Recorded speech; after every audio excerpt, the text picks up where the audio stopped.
No programa Hora e a Vez da Pequena Empresa de hoje, você vai ver. No dia 24 de maio, o Tribunal Superior do Trabalho anunciou novas súmulas e alterações em diversos posicionamentos do direito trabalhista nacional. No programa de hoje, o Dr. Piraci de Oliveira volta a tratar deste assunto. No quadro Pequena Notável, conheça uma fábrica que produz desde equipamentos para a construção civil até caixas eletrônicos. Muitos empresários não cobram por alguns serviços realizados por acreditarem ser uma maneira de fidelizar clientes, como por exemplo taxas de entrega.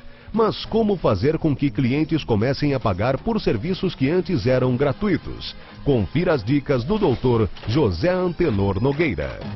E diretamente de nossos estúdios, confira uma entrevista especial com o vice-presidente da Associação Paulista de Supermercados, Roberto Moreno. Você sabia que a urna eletrônica foi criada e desenvolvida no Brasil, tornando nossa apuração de votos exemplo para todos os países? Se somos respeitados em todo o mundo, por que comprar produtos importados? Compre produtos fabricados no Brasil. O mercado interno cresce, sua empresa agradece e seu emprego permanece. Uma campanha simples, Sindicato da Micro e Pequena Indústria do Estado de São Paulo. Uma maneira de fidelizar clientes é não cobrar por alguns serviços como taxa de entrega. Mas como fazer com que os clientes comecem a pagar por serviços que antes eram gratuitos? O empresário deve considerar no seu custo esse serviço gratuito. Ou ele, de uma certa forma, constrói o preço de venda do produto, levando em consideração esse custo desse serviço gratuito que ele está oferecendo, ou por ele ter um giro maior, ele acaba diluindo isso nas vendas globais dele. Já um empresário que tem um giro menor dessas mercadorias, ou um giro menor de valor, vai sentir um impacto muito maior nesse serviço que ele vai prestar de forma gratuita. Para muitos clientes, a palavra grátis acaba tendo o sentido de direito adquirido. O que o empresário pode fazer é diferenciar o serviço gratuito dele, oferecendo um serviço pago, com mais celeridade, mais rapidez, podemos dar como exemplo entregas. Uma entrega normal, que seria em 3 dias, 4 dias úteis, ele poderia cobrar por uma entrega expressa, de no máximo 24 horas, um valor diferenciado, cobrar um valor um pouco maior. Esse valor poderia cobrir as despesas dele com a entrega gratuita, num prazo normal, que a gente poderia dizer isso, e a entrega expressa atenderia as expectativas do cliente dele e ele pagaria por um serviço diferenciado. O que fazer quando o cliente se recusa a pagar pelo serviço?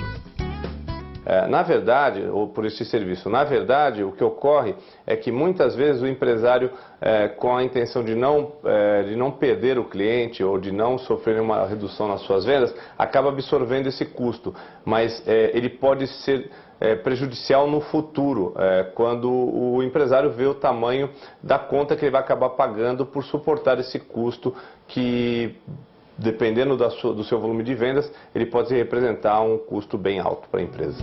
Com as dicas dadas pelo Dr. José Antenor, você poderá resolver o dilema que muitas empresas passam ao cobrarem por serviços antes gratuitos e ainda encontrar maneiras de buscar lucros com outros serviços.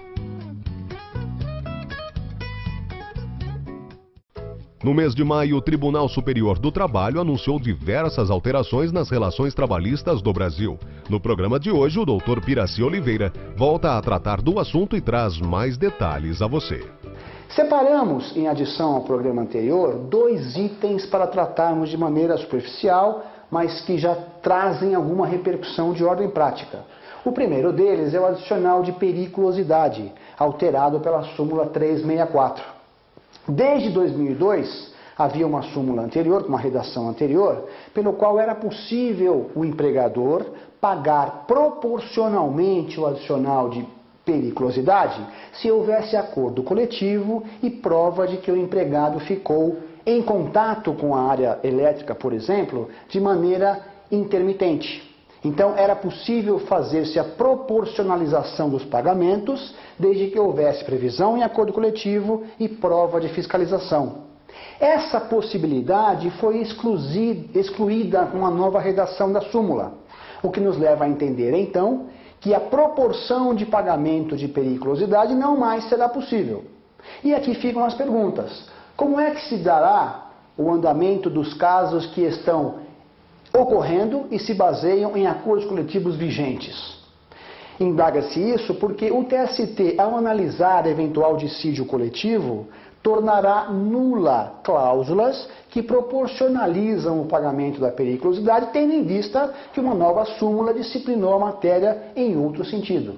Isso traz, como se vê, enorme insegurança jurídica, que, por sua vez, é tratada no artigo 5º da Constituição, que defende o ato jurídico perfeito. De um lado, nós temos uma convenção coletiva permitindo a proporção, e de outro, uma súmula dando conta de que aquilo é ilegal. De um lado, o ato jurídico perfeito, gerado no momento em que a regulamentação permitia, e nesse momento a impossibilidade dele existir. Gera-se insegurança e o assunto ainda não está plenamente normatizado e regulamentado. Muito bem.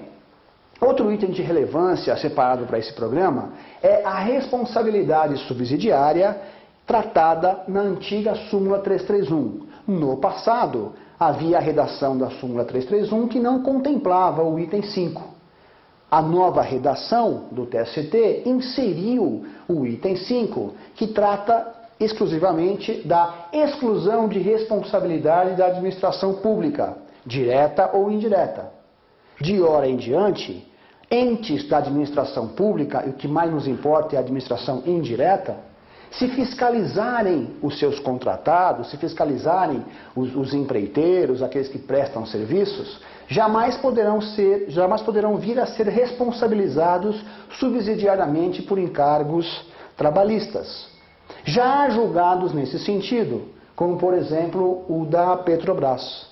Então a Petrobras, quando contrata um empreiteiro, antes de maio de 2011, poderia ser responsabilizada subsidiariamente por eventual inadimplemento de obrigação trabalhista.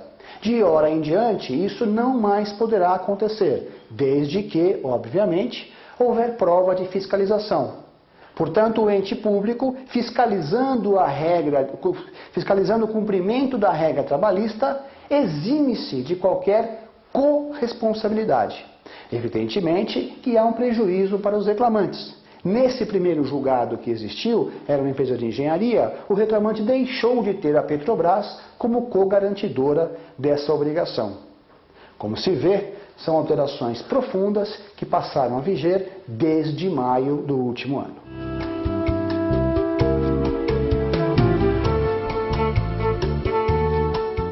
Você sabia que a urna eletrônica foi criada e desenvolvida no Brasil, tornando nossa apuração de votos exemplo para todos os países? Se somos respeitados em todo o mundo, por que comprar produtos importados? Compre produtos fabricados no Brasil.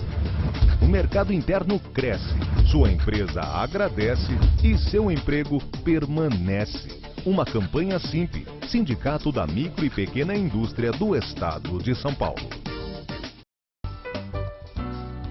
Fundada em 1985, a empresa fabrica os mais variados tipos de equipamentos que vão desde o setor automotivo até terminais de consulta e caixas eletrônicos. Atualmente nós estamos fazendo peças para a reforma do metrô, mas já fizemos móveis, lustres, peças decorativas, peças estruturais, qualquer componente de máquina, qualquer peça em fiberglass a gente faz. A empresa dedica-se de corpo e alma na fabricação dos equipamentos. Acompanham desde o projeto até a instalação para os clientes. A coisa começou, nós fizemos um carro, isso há muito tempo atrás, e um autocross, e precisava fazer uma carroceria para esse autocross. E aí acabamos decidindo pelo material, e como demorou muito tempo para fazer, a gente teve muito contato com a pessoa que estava